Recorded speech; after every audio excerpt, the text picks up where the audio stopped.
Good afternoon, Senator Young, and thank you for joining us for this brief Q&A session on trade-related matters.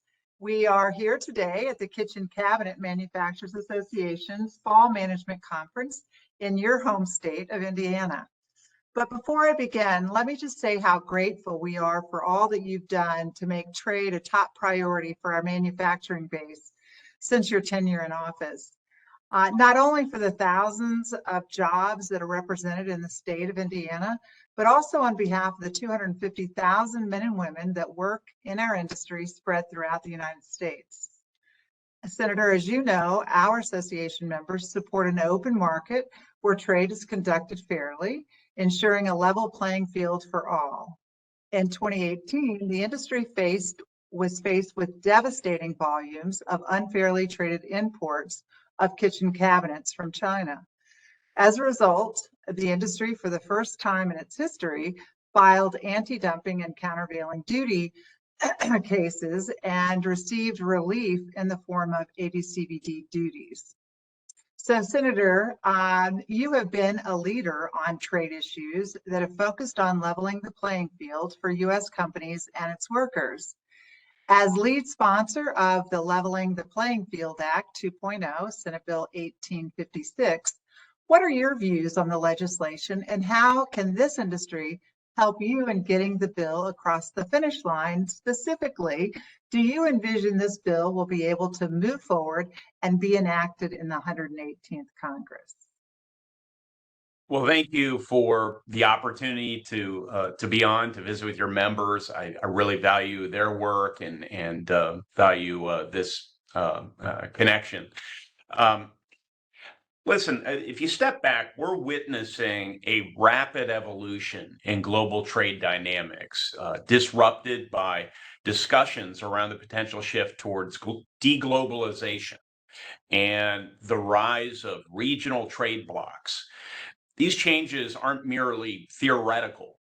They're not just things that we're hearing about in the media. They're tangible in the policies adopted across the world, particularly the United States and China's discriminatory trade strategies against one another. These tensions underscore the need for proactive and protective legislation like Leveling the Playing Field 2.0 Act. With the growing complexities between major global powers, it's imperative that the United States positions itself not just to react, but to lead. And I believe there's momentum to see this bill forward between now and, I hope, year's end. However, its success is going to require a collective effort from the administration and also from Democrats in Congress to engage in what I would characterize as real trade policy. Current trade conversations seem laser focused on the fine print of the World Trade Organization and other technicalities. These are crucial, but we mustn't lose sight of the broader geopolitical and security concerns that shape the world today. It's essential to remember that our aim isn't to promote free trade for its own sake. We're trying to ensure that trade policy actually serves broader national interests, that it benefits our workers, and as we say in the title of the bill, that it actually levels the competitive field for our industries. So your voices, your industry, play a pivotal role in this whole narrative. We have to shape firsthand accounts of the challenges. We have to deliver those accounts to our policymakers, and we want people to be aware of how China's dumping tactics are impacting all of you. If you can bring attention to the real-world implications of these policies and underscore the need for decisive legislative action, that's going to be critical. So our legislative docket is packed between now and year's end. You're hearing about that in the media. But I've prioritized counteracting economic coercion, especially from major players like China. And I'm dedicated to ensuring the final passage of the Leveling the Playing Field 2.0 Act within the current Congress. But we do need your continued help. So, Senator, what can we do? Can you give us some examples of how we can help? Would it be letter writing? We do have quite a media strategy on trade-related issues, and Yes. we can. This is part of that strategy. Letter Can you just writing share with us? yeah, letter writing is great. If you don't have time to write a letter, make a call. Letters have a little more impact typically, unless you have the cell phone number of your member of Congress or senator, and I know some probably will. Then make that call. Make the call and write a letter. Show up at your member of Congress's office, if possible, between now and year's end. Write a column if you like. Sure. And place it in the newspaper where your member of Congress is located. These are all tactics that I think many of your members are familiar with. I know certainly you're familiar with, and don't underestimate the power of them. A lot of people think that your member of Congress won't listen. No, there's no one more hypersensitive, I have discovered, to the opinions of people than members of Congress, especially when your constituents are vocal and public about their concerns, and when they personalize how China's dumping tactics in this case are impacting them, are impacting their workers. That resonates. So I just would offer my encouragement to folks. So we have members of the kitchen cabinet industry in all states except for 2, I believe. And so maybe I can work with Tamara Brown at Chagrin, and we can come up with a prioritization of the states and the districts that make most sense in terms of those members that need a little nudge. Yeah, that would be terrific. There are some members who, our office, we're happy to work with you, or we would assess we have a decent chance to get them on board, but they need some encouragement for various reasons. And why don't we work with your organization to identify those members, and then you can turn your constituents, your members, loose to tell their stories, and maybe to invite some members of Congress or their staff to their offices as well to meet some of the workers who will be impacted.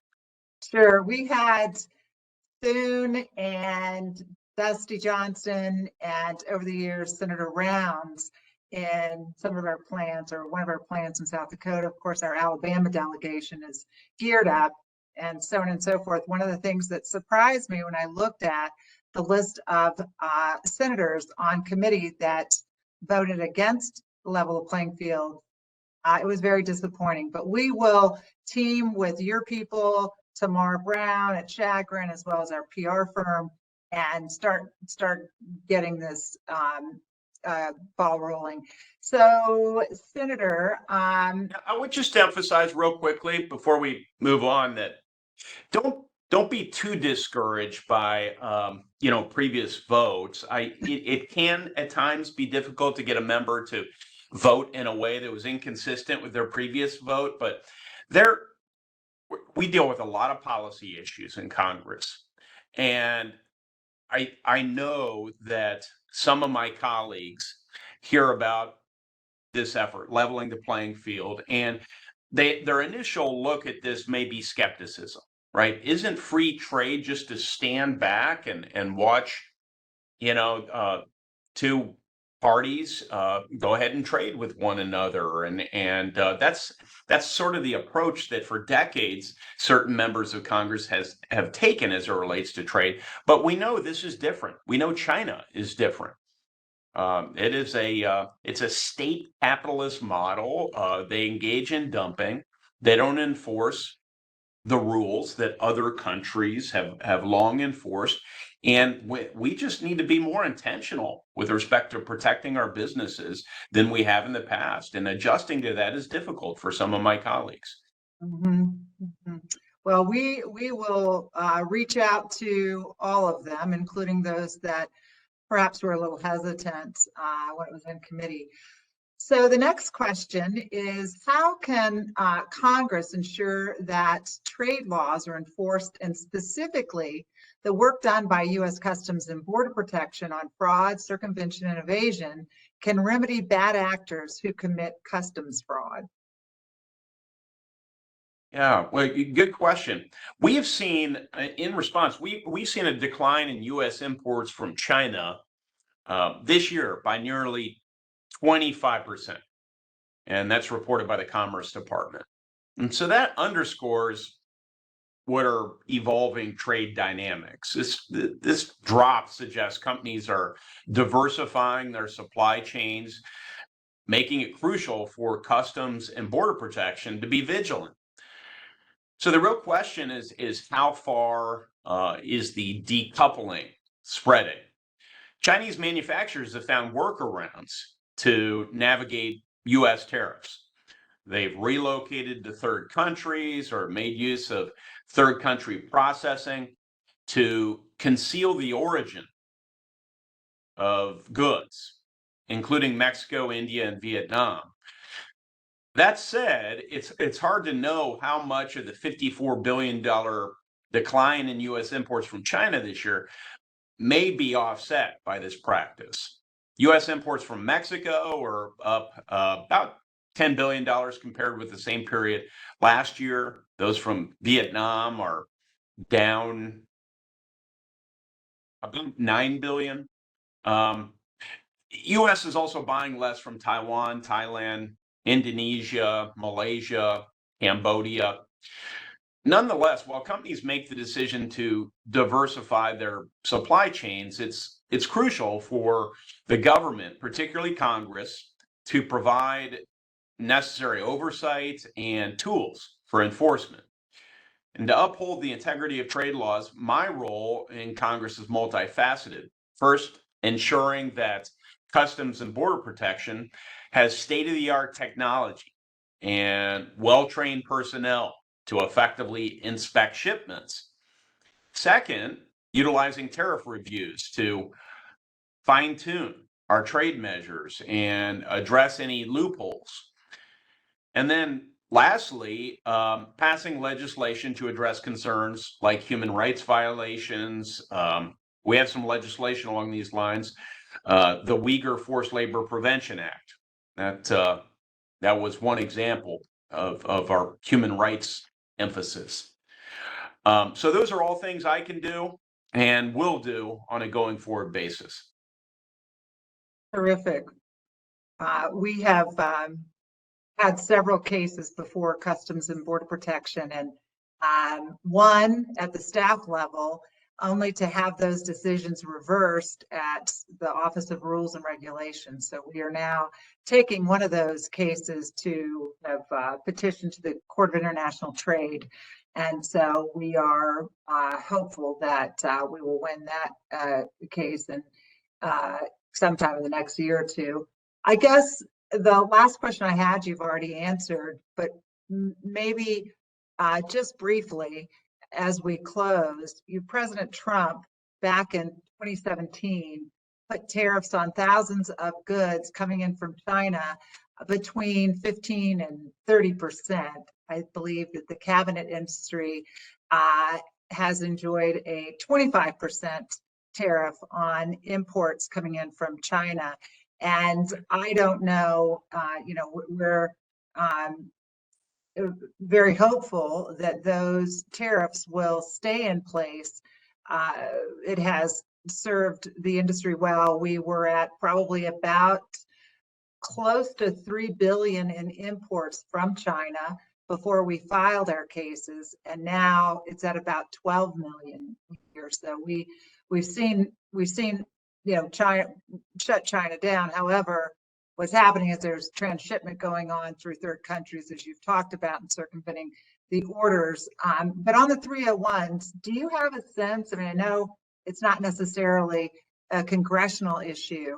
Do you have a sense what this administration may do in terms of keeping the 301s on, or in its review releasing those? Washington is a place where there aren't many secrets, and it can be very hard to play one's cards close to your vest, especially when you're dealing with an issue this consequential. But the administration's trade policy is sort of impenetrable. We asked this question on Indiana companies and more broadly our manufacturing companies' behalf on a regular basis, but I don't have a lot of visibility into it. But I would say, you can help me, or I can help you, and we can work together on this, because I know the worst thing to have in business is a lack of certainty, whether it's about the policy environment or the market.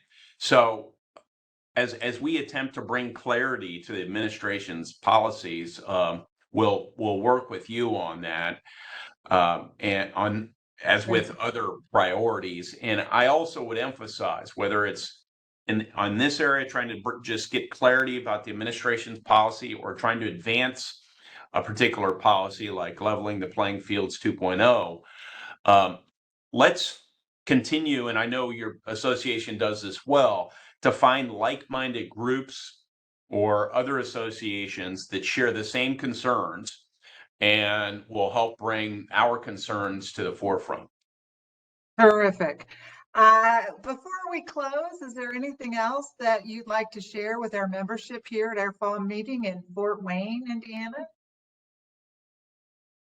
Would just say thank you so much for your advocacy. Thank you for holding this gathering of your industry in Fort Wayne, Indiana, the most manufacturing intensive district in the most manufacturing intensive state in the United States of America. And lastly, I would ask that you spend generously while you're in the area. Give us a little stimulus package from the private sector. Well, we will. And thank you again so much, again, on behalf of the entire organization, as well as our many members in your home state. So thank you, Senator. Bless.